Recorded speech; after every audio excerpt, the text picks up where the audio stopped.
अब मैं आपको बता रहा हूँ सूर्य पर्वत के बारे में कि इसकी विशेषताएं क्या होती हैं।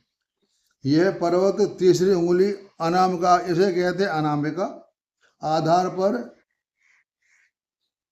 सारा फल बताते हैं। तो यह पर्वत स्थान व्यक्तियों को महत्वपूर्ण दिखाने की इच्छा बताता है।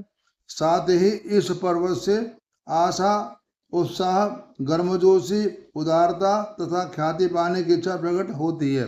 मैं सम्मान वगैरह, रोजगार वगैरह इससे इच्छा प्रकट होती है। और अच्छा बना हो तो जो मैं बता रहा हूँ उससे अगर उल्टा हो तो उसको आप उल्टा कर दें, वो खराब हो गया। अन्य पर्वत स्थानों को अपेक्षा यदि सूर्य पर्वत अधिक विकसित हो, ये हमारे ये बुध पर्वत हैं, गुरु पर्वत हैं, इनसे चंद्र है, शुक्र है, इनसे अधिक विकसित हो तो अनामिका उंगली की लंबाई तर्जनी से अधिक हो तो उसे सूर्य प्रधान व्यक्ति कहते हैं। अगर ये उंगली लंबी हो, पर ज्यादा हो, तो उसको हम कहते हैं सूर्य प्रधान, शासन करने वाला व्यक्ति। सूर्य प्रधान व्यक्ति सुंदर दिखाना चाहता है और सुंदरता के प्रति आकृष्ट होते हैं। धूमधाम में उनकी जान बचती है। ख्याति के वे दीवाने होते हैं। दूसरों की नजर में वे कैसे लग रहे हैं, ये बात सूर्य प्रधान को हर समय परेशान करती है कि मैं सबसे अच्छा लगूं। गुरु प्रधान व्यक्ति की तरह सूर्य प्रधान व्यक्ति के कुमार्ग पर पड़ने की संभावना कम होती है। ये गलत काम पर कभी नहीं जाते हैं। यदि ये कभी किसी बदनाम धंधे में पड़ जाए भी तो भी वो किसी न किसी नियम के अनुसार कार्य करते हैं। गुरु प्रधान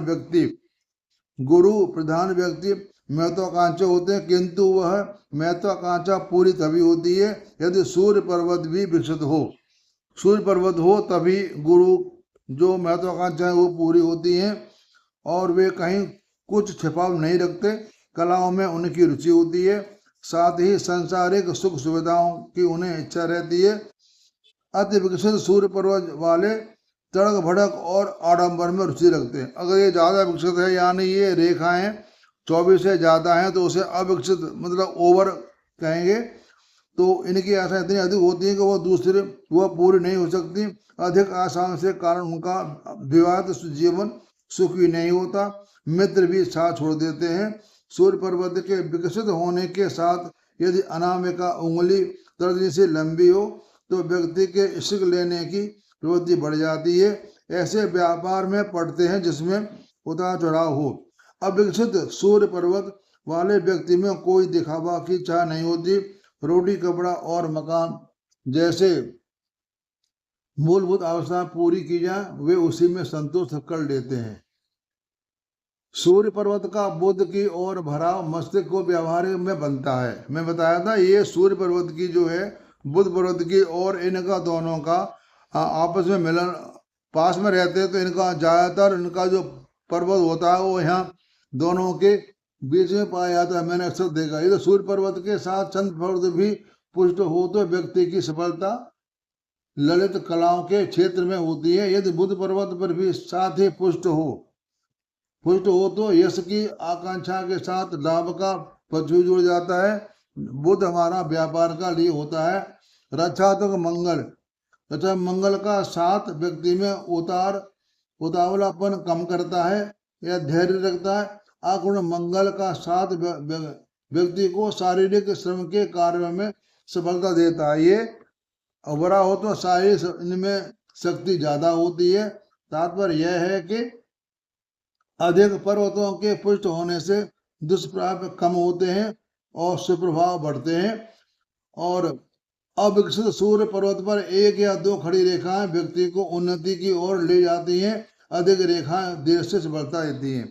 यहाँ पर दो रेखाएं या एक रेखा होती हैं तो ठीक होती है, इससे ज्यादा रेखाएं होती हैं तो वे ठीक नहीं होती हैं।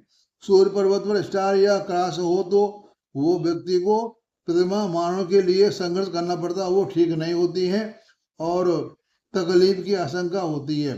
सूर्य पर्वत पर आड़ी रेखा सफलता के मार्ग में बाधाएं होती हैं। आड़ी रेखाएं कहीं भी हों वो ठीक नहीं होती हैं और उतावली और संयम के कारण होने वाली हानि से बदला होता है। सूर्य प्रधान व्यक्ति आमतौर पर स्वस्थ रहता है, किंतु उसके उष्ण स्वभाव के कारण उसे हृदय, आंख तथा रक्त के रोगों का संभावना होती है। आड़ी रेखा एक यहाँ होती उसे वलय कहते हैं। यहाँ पर गुरु प्रवर्तक क्रॉस हो, वलय हो, अच्छा माना जाता। खड़ी रेखा में यहाँ अच्छा माना जाता। बाकी सब ग्रहों पे उनका फल ठीक नहीं होता है।